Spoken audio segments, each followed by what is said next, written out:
Welcome to my channel. मैं JK Ranjan sir, मेरे channel में आपका स्वागत है। तो देखो बच्चों, आज हम पढ़ाएंगे फ्यूचर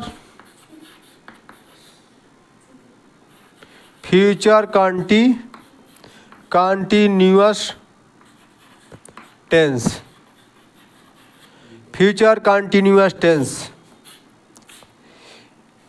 इसका रूल है, इसकी पहचान है, जिस हिंदी वाक्य के मुख्य क्रिया के अंत में रहा होगी, रहे होंगे, रहा होगी, रहे होंगे, रही होगी आते हैं, उसे हम फ्यूचर कंटीन्यूअस टेंस कहते हैं। समझ गए बाबू? जिस हिंदी वाक्य के मुख्य क्रिया के अंत में रहा होगी, रहे होंगे, रही होगी, रहा होगी, रहे होंगे, रही होगी, उसे हम फ्यूचर कंटीन्यूअस टेंस कहते हैं। ठीक, आप लिख कर मैं समझा दे रहा हूँ। हाँ, एक चीज़, फ्यूचर कंटीन्यूअस टेंस, जिस हिंदी वाक्य के मुख्य क्रिया के अंत में रहा होगी, रही होगी, रहे होंगे, फ्यूचर कंटीन्यूअस टेंस कहते हैं। इसमें जो है वर्ब की जो है फोर फॉर्म लगाई जाती है, या B1 प्लस ING जोड़ दिया जाता है। ठीक है, और इसका हेल्पिंग वर्ब होता है विल बी और शैल बी। विल बी का प्रयोग बोलने में सभी में किया जाता है, और शैल का प्रयोग IB के साथ लिखने में बस प्रयोग किया जाता है। मैं लिख कर बताता हूँ आप लोग को। पहचान, हाँ लिख रहा हूँ यार, पहचान लिख देते हैं, पौधा रख देते, पढ़ते तो है नहीं तुम लोग। देखो, लिखो जिस हिंदी, हमारा राइटिंग खराब है, चलो लिखो, जिस हिंदी वाक्य के मुख्य, हाँ तुम्हारा तो एकदम भगवान पढ़ेंगे, मुख्य क्रिया के, जिस हिंदी वाक्य के मुख्य क्रिया के अंत में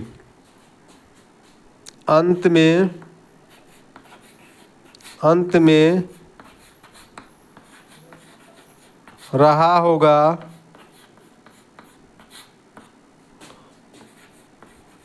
रही होगी,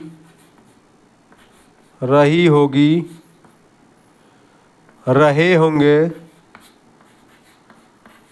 होंगे, आते हैं। ठीक है, तो हम इसे फ्यूचर कंटीन्यूअस टेंस कहते हैं। ठीक, जिस हिंदी वाक्य के, देखो जी, जिस हिंदी वाक्य के मुख्य क्रिया के अंत में रहा होगी, रहा होगा, रही होगी, रहे होंगे आते हैं, फ्यूचर कंटीन्यूअस टेंस कहते हैं। इसका जो हेल्पिंग वर्ब देख लो बाबू, HB helping verb, will be और शैल बी।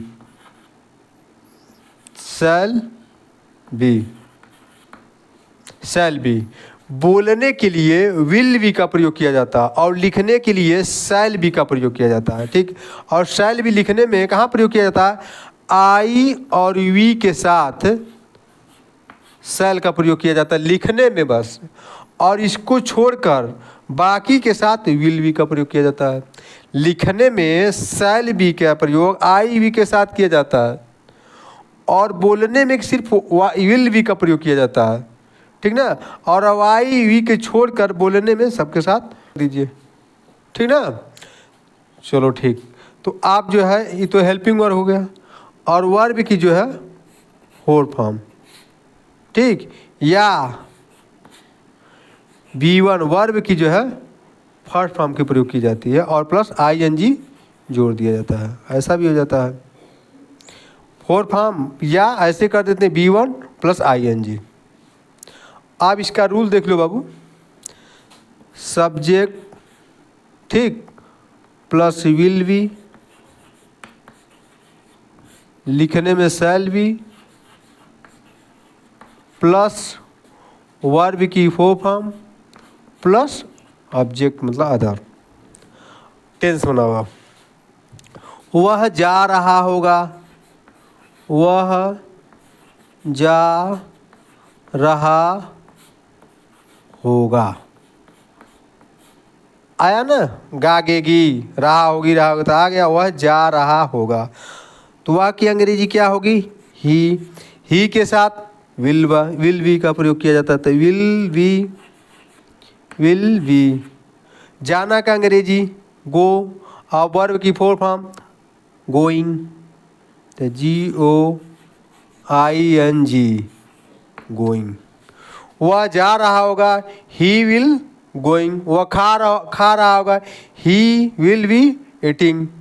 वह बोल रहा होगा, ही विल बी स्पीकिंग। वह दौड़ रहा होगा, ही विल बी रनिंग। समझ में आ गया? कोई दिक्कत? ठीक। अब इसका निगेटिव बना लो। वह बोल रहा होगा, वह बोल नहीं रहा होगा। इसका निगेटिव बना लीजिए बाबू, निगेटिव नहीं होगा, ठीक है ना। वह बोल नहीं रहा होगा, तो बनाइए he will not be speaking.